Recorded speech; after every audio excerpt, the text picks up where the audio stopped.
ГСП онлайн. Городские новости сейчас.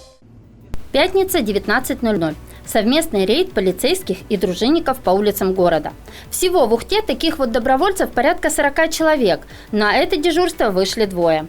Молодые люди говорят, сейчас такие рейды очень актуальны. С приходом тепла участились кражи велосипедов.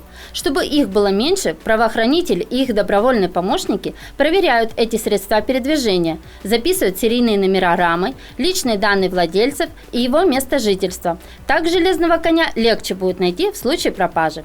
Кроме того, в поле зрения блюстителей закона могут оказаться и разжигатели костров. Делаем предупреждение, что в связи с жаркой погодой и с увеличением ветра возможен пожар.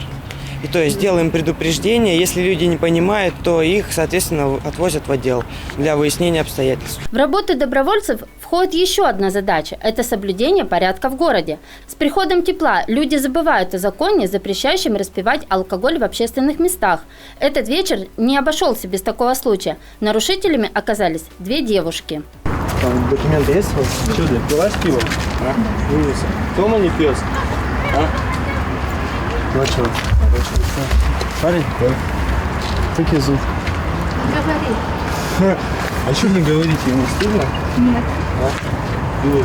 Кому ты пример показываешь? По словам молодого человека, одной из нарушительниц, он обязательно проведет разъяснительную работу со своей подругой. Похвальное рвение, может и ему вступить в дружину.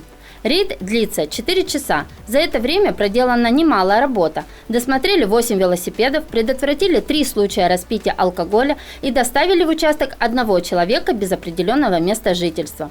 Дело сделано, можно и отдохнуть до следующей недели. Тогда добровольцы наравне с полицейскими снова выйдут следить за порядком в городе.